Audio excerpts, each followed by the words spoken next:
Hey nerds, in this video, Nathan and I review and do a spoiler breakdown of The Last of Us Episode 4, entitled Endure and Survive, written by Neil Druckmann and Craig Mazin, directed by Jeremy Webb. Starting now.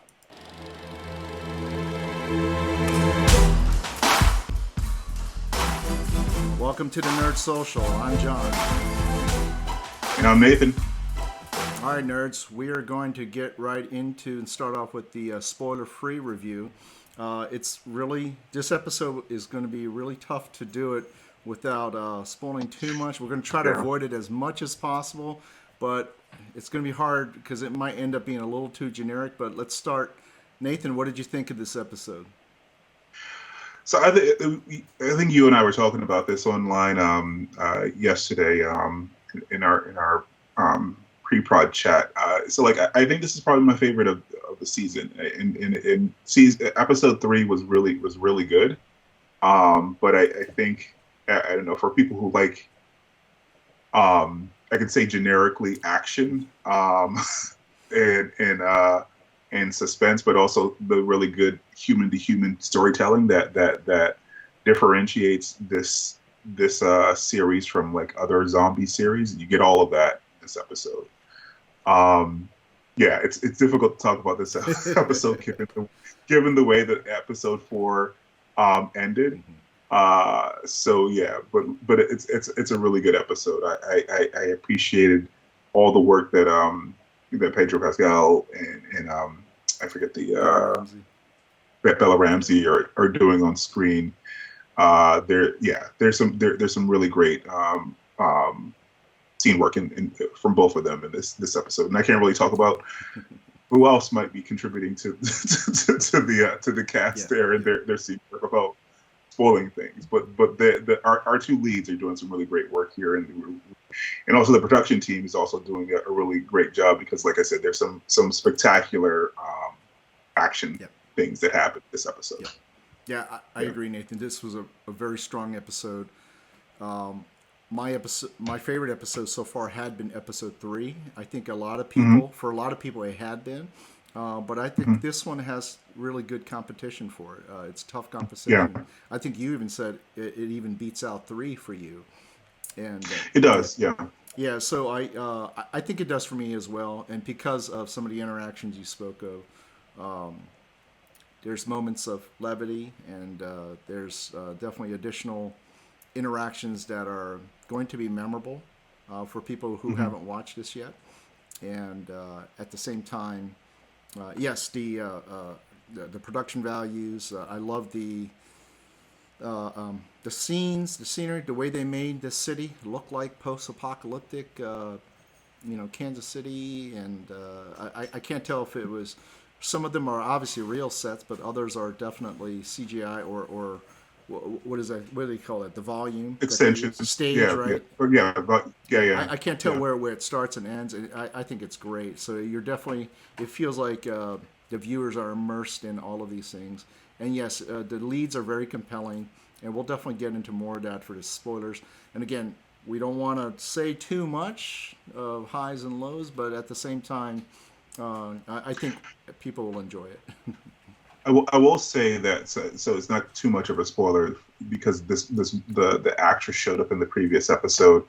She's also doing some really good work, and I forget her name because she shows up in a lot of things. And every time I see her, she's every time I see her in anything, she's always compelling to watch because she always plays like these women who are very, very complex. Like they look very Midwestern. The characters that she plays look, I mean, because of who she is, and she looks very unassuming and Midwesternly, but she's a very interesting, very, very interesting character, and she has some really great scenes in this episode as well. Yeah, I agree.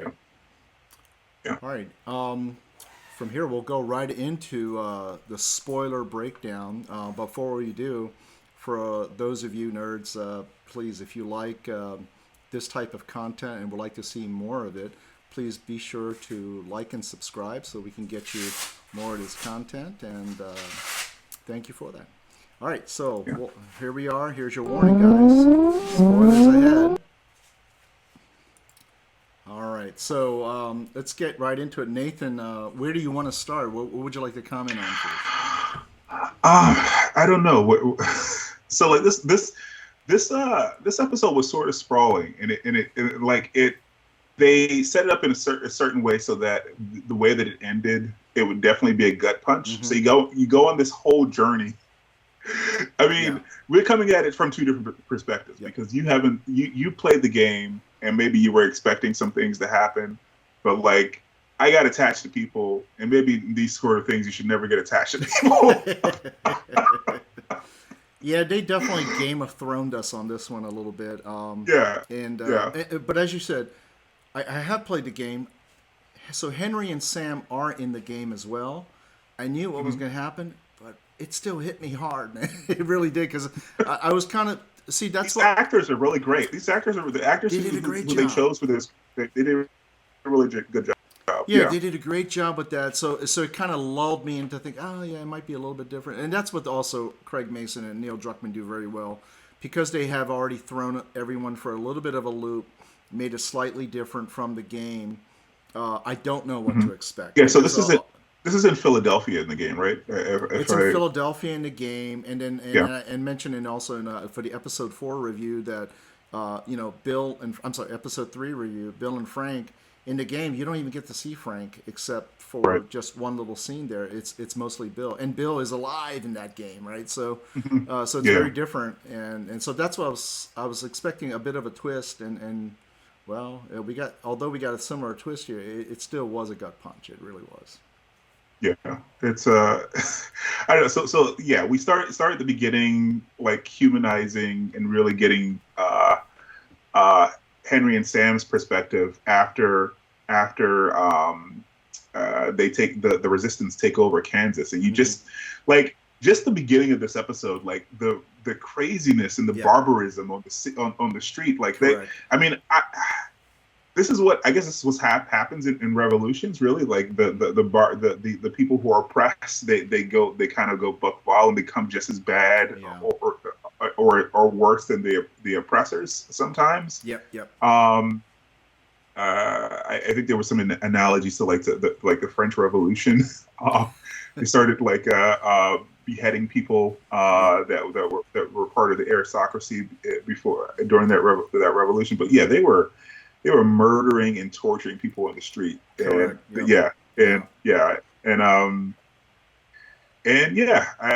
Later on in the episode, Henry mentions to Joel that it's because they were raping and murdering people for like 20 years. So there's like all that pent up frustration about being mistreated for 20 years. They just unleashed it on the people who were raining that oppression on them, and they did not hold back, and it was awful to see, and that you had a little child watching it as well. So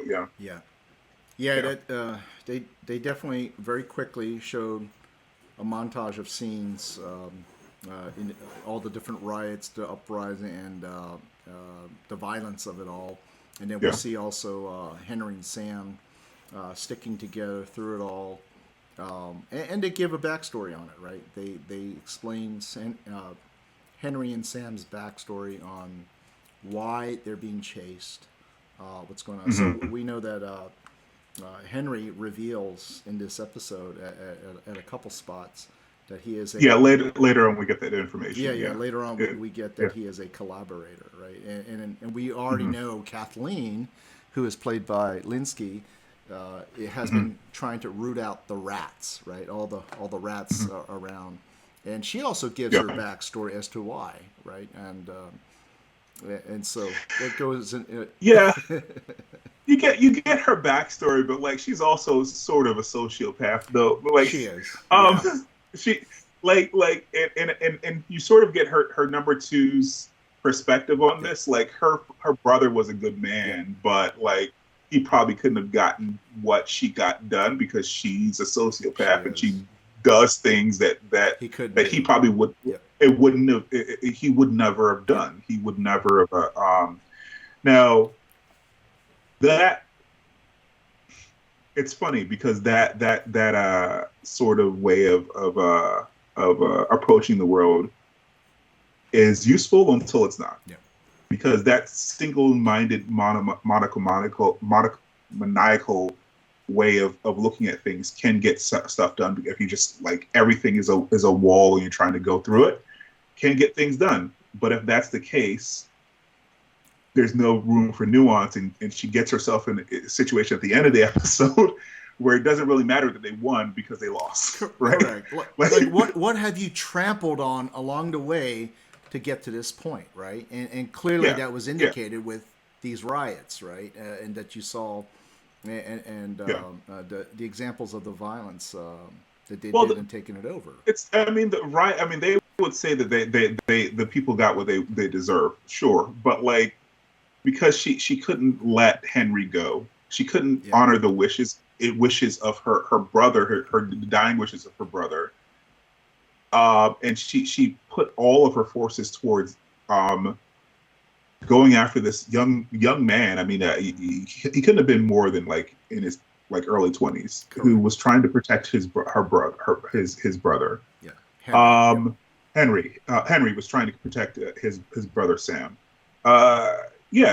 Now all the infected are loose. Like all the people who they won their freedom to be now infected and killed. Because all those infected are just going to file into the city, and and her number two, Nathan. I didn't know if you knew this or not, but that played by Jeffrey Pierce.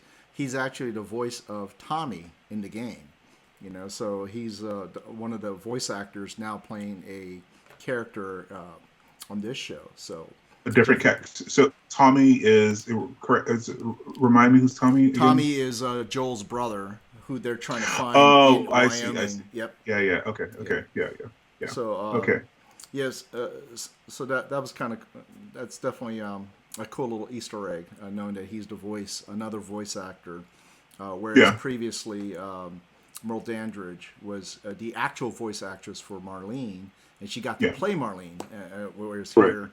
He plays a different character here, so I think they got roles for a lot of the people from the voice cast, right? Because because Naughty Dog is very involved in this production, where it's like in most of these adaptations, they're the people who originate the thing aren't as involved, so I think they wanted to get people all the people who made the game a success at least an opportunity to play on this stage. On this wider stage, I think, which is cool. Yeah, they got to the voice cast got to reenact a lot in a live reading of everything. They got to even act out some of the scenes. I want to say it was at the Hollywood Bowl a few years ago, and I saw the video for that, and that was pretty cool to see. You got to see all the original voice actors do that. Mm-hmm. I wonder, like for these games, I'm not sure how much you know about how they produce them. I mean, like, do they produce them like they do animation, or do they have table roots? Okay, so they sometimes they don't even meet each other. And they do the mocaps. They did all that. Yeah. So so when they did the video game, it was all filmed very cinematically, almost like movies, just like you're doing special effects or visual effects that they're going to overlay with CGI. So they did all the motion capture just like that. So they're acting everything out. Everything out is absolutely acted out. So that's why in the game, I think a lot of people, especially the nerds of the game and the fans of the game, respect it greatly because of all the work that went into it. Excellent voice acting, excellent actual acting, and that they captured and turned into fantastic graphics as well. So when they see it now on screen, some of the criticism in the beginning was... why are they doing that? Just play all the scenes from the game, and you can make probably a whole series just cut from that. But here, obviously, we get some new things that were not in the game, and that's what we get to see on the show as well. Yeah, it seems that they stripped out the places where you would be doing gameplay. They decided to put more dialogue and flesh the characters out a little bit more earlier on. Yeah. So one of the things that the game did well is, like you just mentioned, some of the gameplay. For example, if you remember, as they're going up the steps in the previous episode, they're going up the steps to try to get to the 33rd floor, and you hear Bella Ramsay or Ellie in this show making comments, right, asking about Joel. So did you kill people before? You know, that type of dialogue. That's in the game, actually, when they're, as you're running around, that's what they had. That's what Naughty Dog likes to do. They also do that in another game called Uncharted.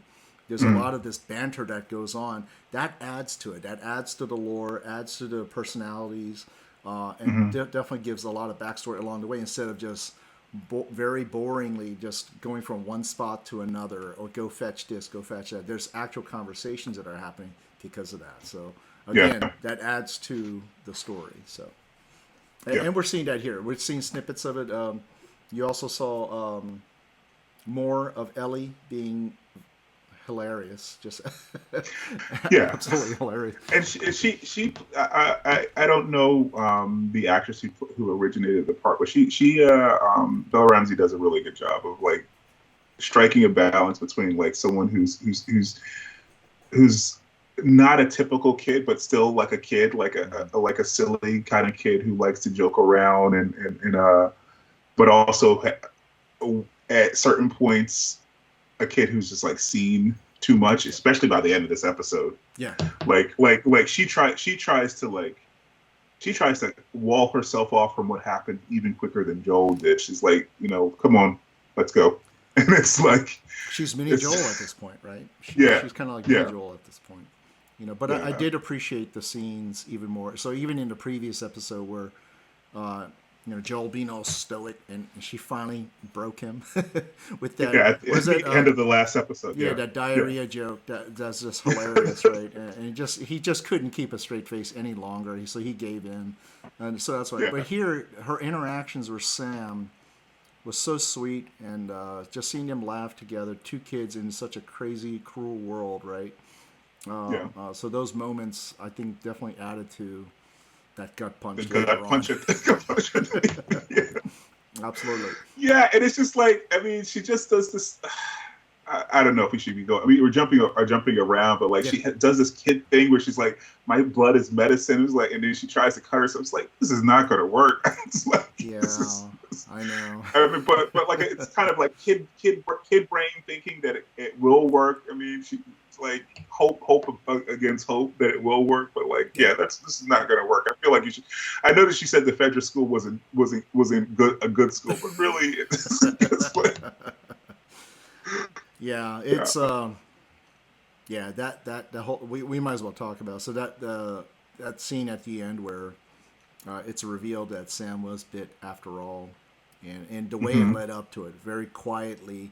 You know, they're writing messages back to each other. Yeah, they're back and forth. It was very sweet. So like the whole if we didn't know that he was going to turn, just the back and forth between them, you get it's more like this is what I was talking about where when we were talking about when we were doing the spoiler-free part, where the scene work of her just acting back and forth with him, it revealed a bunch about her that we didn't we didn't understand before. Like she said that her fear is being alone. Like she's going to be alone. Correct.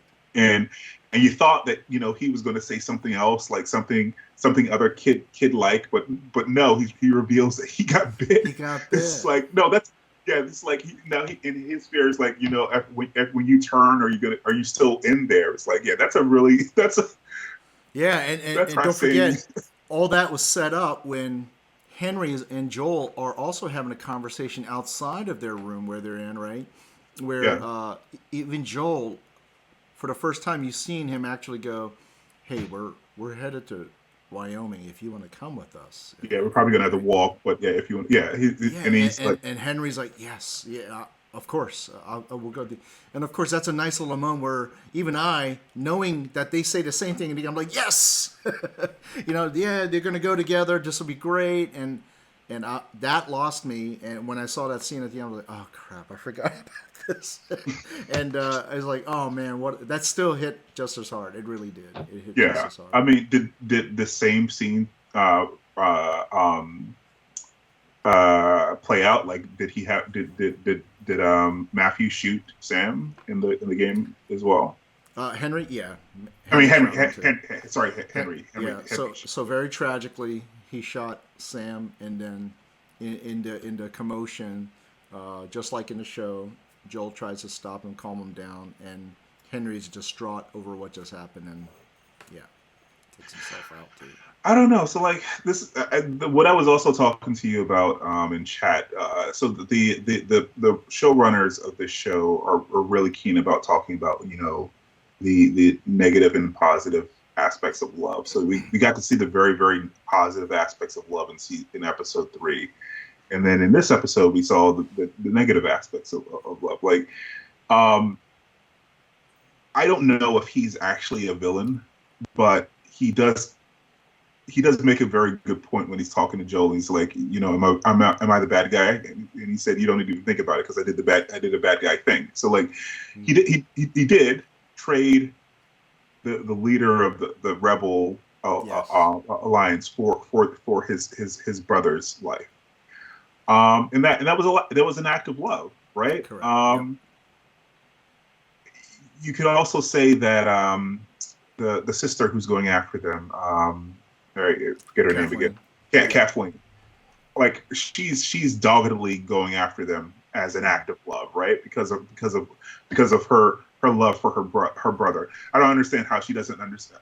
I mean, this is something that some people do all the time. So I do understand, but like logically, her thinking that her love for her brother is any different than his love for his brother is weird. But that's people are that's just how humans work. They sometimes don't have the ability to extend the same like empathy to each other. Like if she was thinking about it logically, like I think her brother was when her brother told her to forgive him, she would understand. He did it out of love. He didn't do it maliciously. He didn't want to lose his brother. Just like she was very sad about losing her brother, but like she goes off on this tangent about like kids die. Oh, okay. Yeah, kids like, die too. Kids die all the time. You mess with fate. It's like, okay, maybe it was your fate that your brother died. I mean, no, you wouldn't have taken over Kansas without your brother dying because you wouldn't have been angry enough. So that could have been fake too. So like, I don't know. I see many examples of that. I think we all see that when, people who are unwilling to empathize, unwilling to put themselves in other shoes in that way, and then, everything's fine and dandy until you have to experience it exactly the same way yourself, right? And she's another textbook example of that.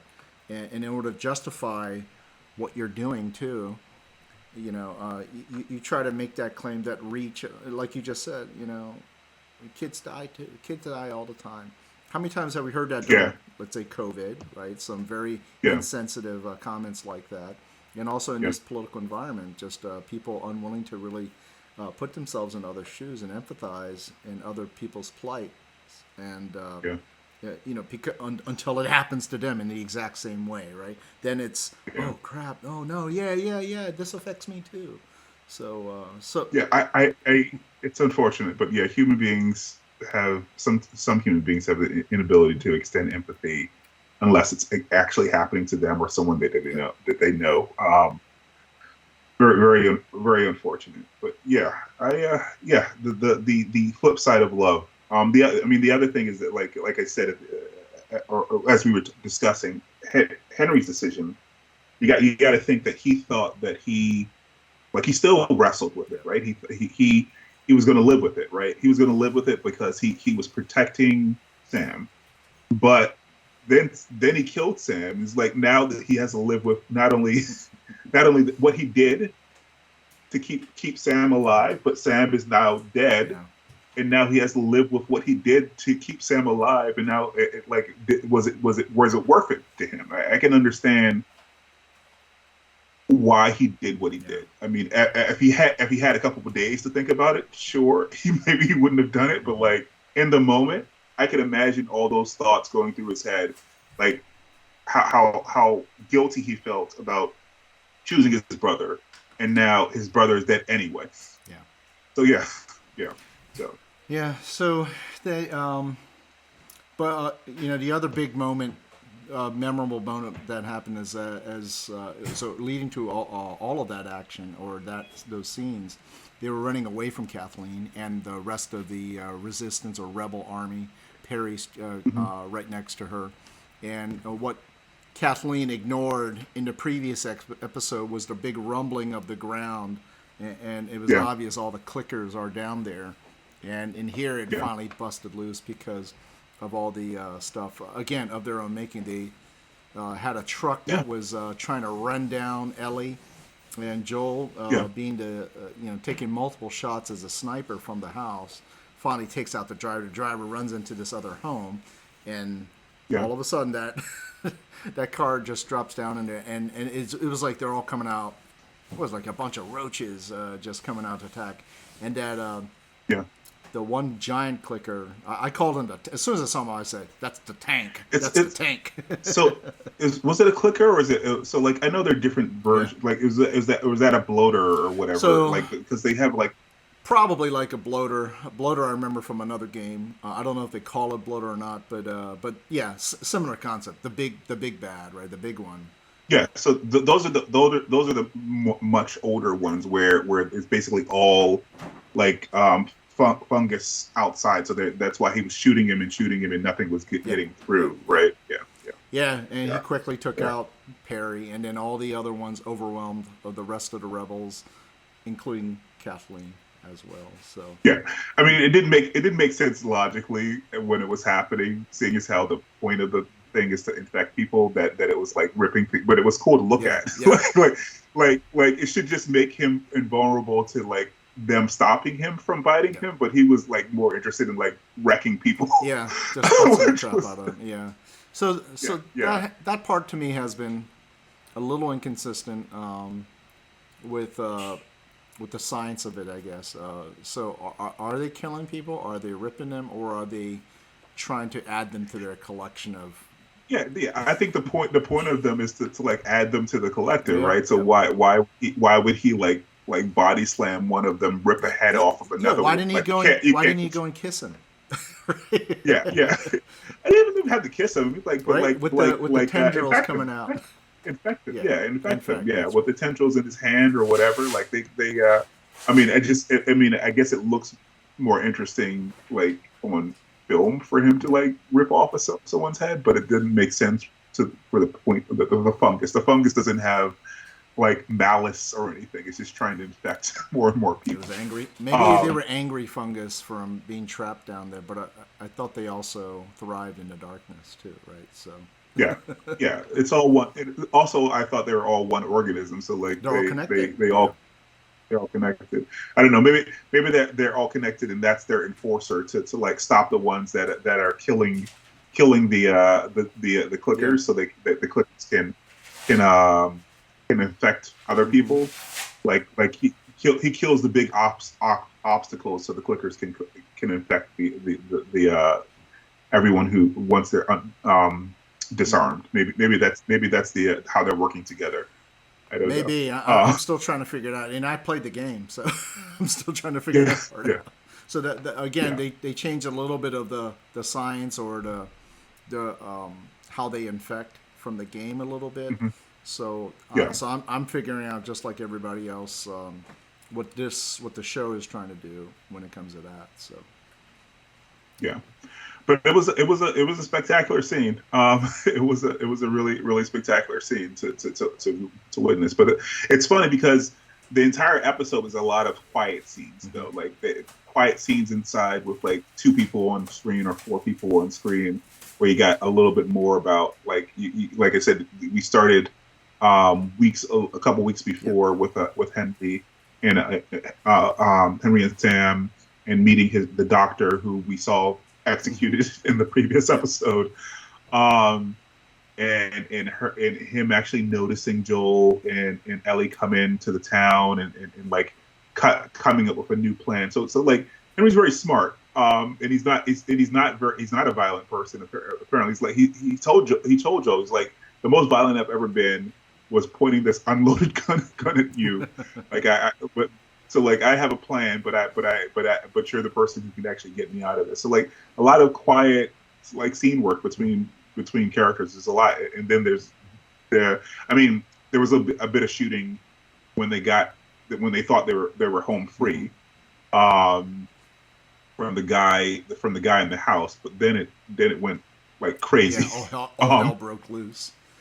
Yeah. Yeah, Yeah. to me, I was just cracking up about when they pulled the guns. Henry and Sam pulled the guns on Joel and Ellie while they were sleeping. Because we know we at the end of the last episode we don't know that they're in danger, Yeah. right? We think Ellie and Joel are in danger, but like that's not where they start the episode. They start the episode with us like following Henry and Yeah. Sam, so we know that the guns are not loaded. Yeah, they're not. Yeah, and even when he says, "Do you understand?" And he says, "Yes, I understand."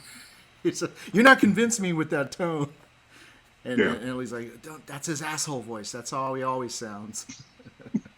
So, but again, he does it does sound like it does the way that he's delivering it. It does sound like as soon as he gets the upper hand, he's gonna jump him. The way they sound, yes, it's like yeah. Yeah. So again, just by that little tone, the way he says it, and he tries to say it a little bit better, and just enough to convince him to kind of put that guard down a little bit. So yeah.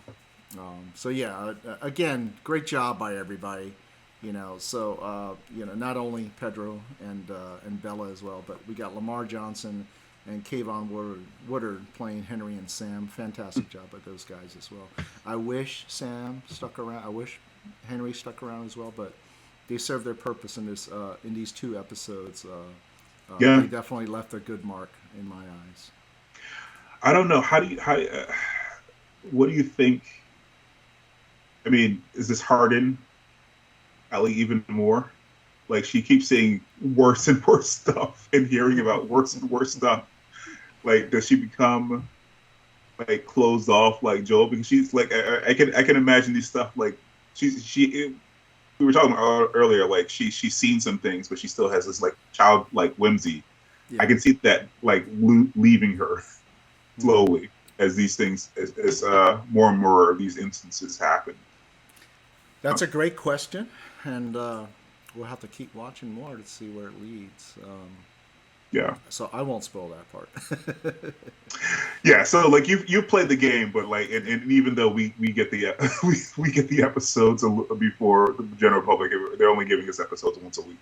So like I won't know until later on. Yeah. Later on. And again, who knows how much of the story they alter as well, right? Yeah. Because there's already a couple elements that they've altered from the game that wasn't very evident in the game, and yet here we're seeing it on the show. So, for example, back to the first episode where Ellie sees Joel just take out that guard that caught him towards the end there in the first episode, and you see her kind of grinning, right, and kind of enjoying the violence a little bit. And so Craig Mazin said he wanted to contrast that with Sarah seeing Joel take out their neighbor who was the grandma, the grandmother, right, and Sarah just being absolutely horrified. Yeah. So that contrast again, 2 different worlds, 2 different people, 2 different reactions. In the game, she didn't have that type of reaction, not that I remember, and so that was a little different for me. And then just trying to observe and see where we're going with that, especially her obsession with, can I get a gun? Can I do this? And then doing that little experimental stabbing with one of the clickers that she found as well. So just it's almost like she's kind of testing her own boundaries or trying to figure out herself on some of these things. Again, these are all new to me. It's not in the game. Yeah, she's testing her own boundaries, but like so like she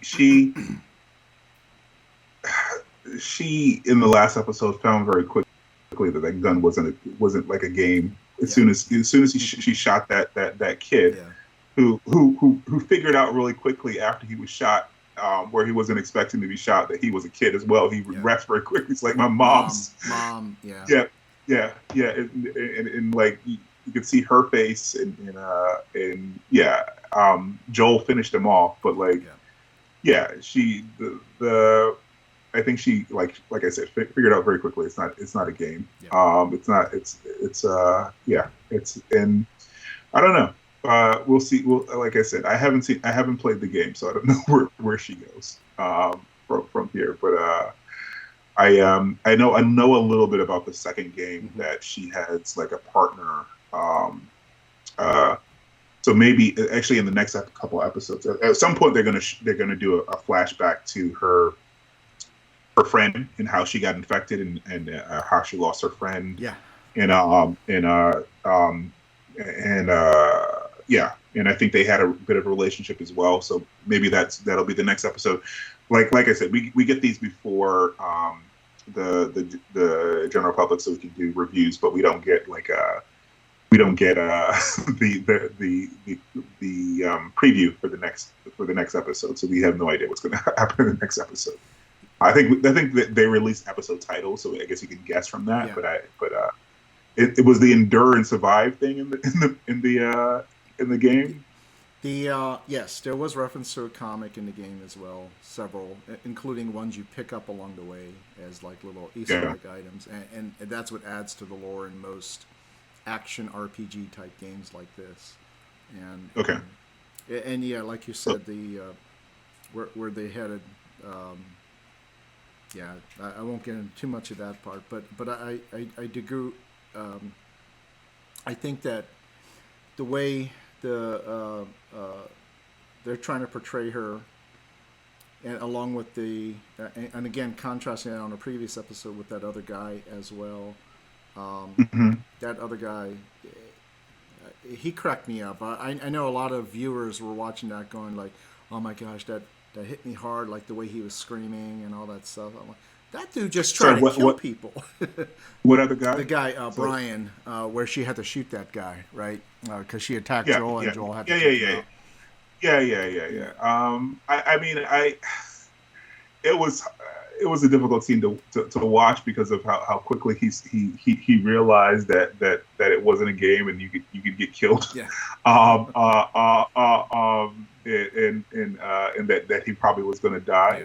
Yeah. But he went in there with the intention of killing Joel. So like it's not. Correct. I didn't feel too bad for him, but I didn't either. I mean, I felt bad. I felt bad on like a human level that a human was dying, but it's not. It's like I feel like it's kind of like you f around, you find out, sort of. Oh yeah, he found out all right. so. Yeah. All right. Yeah. Did you want to cover anything else? Bring anything else up from this episode? Well, no, I think we covered everything. I mean, we didn't go like scene by scene, but I think we covered the major bits. I mean, they went through the tunnel under Kansas, and luckily the tunnel that they chose didn't have the clickers, but like later on we got them in droves. So like it was the whole ending scene, and I think we have some photos from the episode, and there's actually one photo specifically with because we can't use screenshots from the screeners that we see, but the just to see the I'm looking at the image now, just like Joel looking at the graves, and Ellie is already walking. She's off in the distance. Oh, that's right. Yeah. They buried. He's done, gone. Right. Yeah. She's like she leaves this sign on Sam's grave and just says the same slate that they were using to talk back and forth with each other, and just says, "I'm sorry." Yeah. And she's like down the road, and he's fixating on what this has done to her, and what he just experienced, and she's like, "Come on, let's go." Yeah. It's like that ending scene. It was tough. It's tough. Yeah. Yeah. You I forgot you mentioned that that you think there's going to cover a little bit of backstory on Ellie in a future episode. That is in the game as well, and that's also it's an extra game. It's a separate side game, is what it is, right? So it's a side game. That definitely delves into a lot more what got her there, and I think they even referenced that in one of the first episodes or second episode when she talks to Marlene. Second episode, talking to Tess, I think. About it as well. Yep. Yeah. So looking forward to that episode because that was good too, from what I remember. If they keep it similar to that, it's also going to be a good one. Yeah, it's gonna. I think from the show posters, they definitely cast that person, and it's going to be in the like the mall or whatever that they were in. So that That's right. they're definitely scenes. Because I remember also from the trailer, there's scenes in that mall. Mm-hmm. So yeah, All right, folks. yeah. This brings us to the end of this episode. Thank you for joining us, and again, don't forget to like and subscribe. And see you next time. Bye, everyone. Bye.